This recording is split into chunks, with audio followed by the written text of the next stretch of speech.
বীরভূমের নলহাটি ২ নম্বর ব্লকের কাঁটাগড়িয়া গ্রামে মালপাড়ায় দেখা গেল হিন্দু মুসলিম সম্প্রদায়ের সম্প্রীতির মেলবন্ধন। রিয়াজুল ইসলাম। হ্যাঁ, কি হয়েছে ঘটনা? এখানে আমরা দেখছি একটা বাড়িতে নলহাটি ২ নম্বরে ভদ্রপুর পঞ্চায়েতের এলাকায় তিনি একজন অসহায় মানুষ, প্রায় ৫৮ বছর ধরে এলাকায় আছেন। ইনার আব্বা মারা গেছেন। ইনি লোহাপুর কাঁটাগড়িয়ার মোড়ে মুচির ব্যবসা করেন, জুতো সেলাই করেন।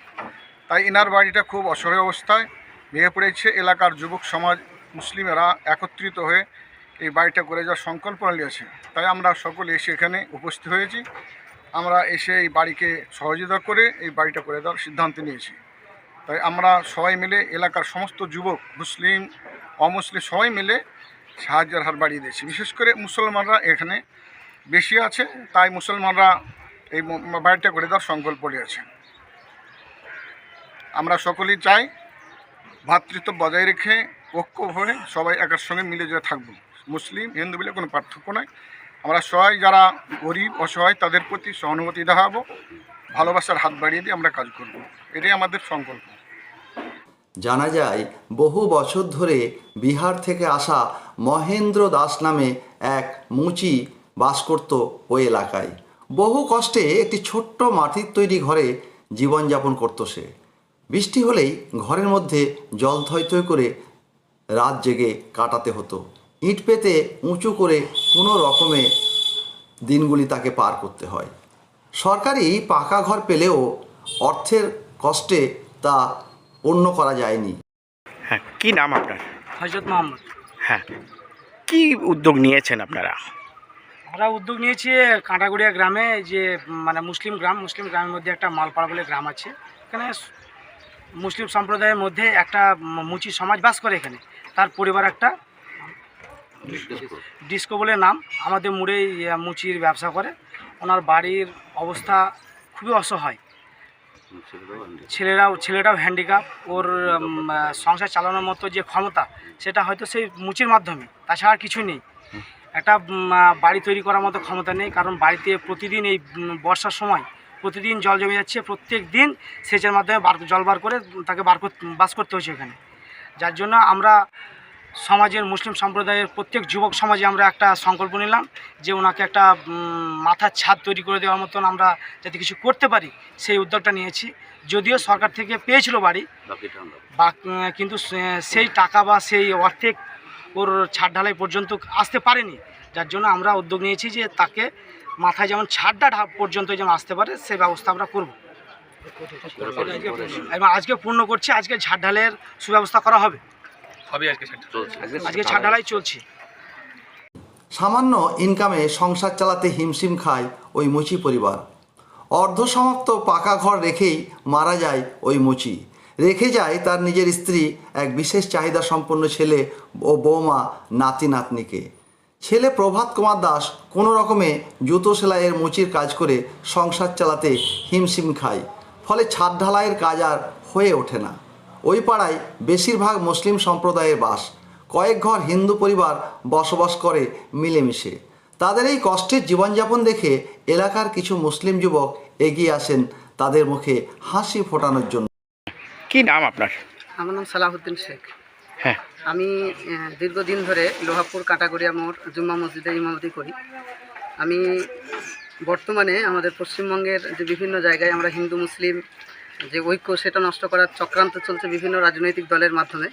তো আমি এখানে দীর্ঘদিন ইমামতি করে একটা জিনিস অভিজ্ঞতা উপলব্ধ করতে পেরেছি, সেটা হচ্ছে যে এখানকার মানুষ খুবই শান্তিপ্রিয় এবং এখানে হিন্দু মুসলিম সকলে ঐক্যবদ্ধভাবে থাকে, একে অপরের প্রতি সহানুভূতি দেখায় এবং একে অপরের ভ্রাতৃত্ববোধ সেটাকে বজায় রাখে এবং এরা খুব মানবিক। এখানে কোনো দিন দেখা হয় না যে কে কোন জাতের কে কোন ধর্মের। যখনই কেউ কোনো বিপদে পড়ে তাকে সহযোগিতার হাত বাড়িয়ে দেয়।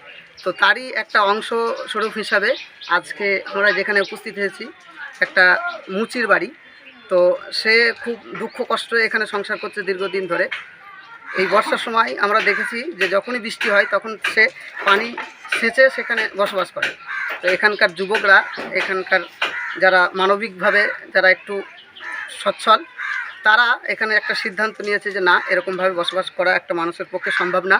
তো আমরা উদ্যোগ নিয়েছি, এখানকার যুবক সম্প্রদায় যে এখানে খুব সুন্দরভাবে একটা বাড়ি করে দেবো। তো কারা উদ্যোগ নিয়েছে? এখানকার যুবক ছেলেরা, যুব সম্প্রদায়, মুসলিম সম্প্রদায়, ঠিক আছে, কারণ এখানে অধিকাংশ মুসলিম বহুল একটা জায়গা, অধিকাংশ মানুষ মুসলিম, এবং সেই মুসলিমদের মাঝে অনেকেই বলে আমাদের পশ্চিমবঙ্গে যে মুসলিমদের মাঝে একজন হিন্দু নিরাপদ না বা একজন সংখ্যালঘু নিরাপদ না, কিন্তু আমরা এখানে দেখেছি সমস্ত এলাকার সব মুসলিম, কিন্তু ওই 20 থেকে 30টা ঘর এখানে যারা হিন্দু ভাই বা সংখ্যালঘু আছেন তারা খুব শান্তিতে বসবাস করছেন। আমরা চাই যে সারা ভারতবর্ষে, পশ্চিমবঙ্গে প্রতিটি জায়গায় সম্প্রীতি বজায় থাক এবং মানবতা যে একটা বড় জিনিস সেটা যেন গোটা পশ্চিমবঙ্গে দিকে দিকে ছড়িয়ে যাক, সেটা আমরা চাই।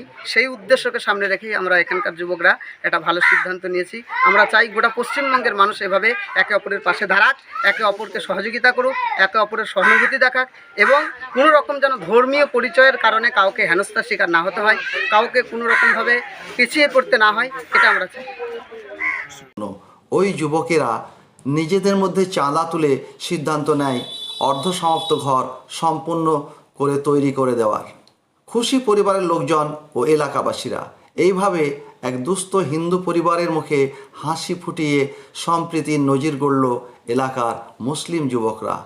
তারা জানে হিন্দু মুসলমান সবাই একসঙ্গে বাঁচার নামই জীবন। কি নাম আপনার? ফুলচুরি দেবী দাস।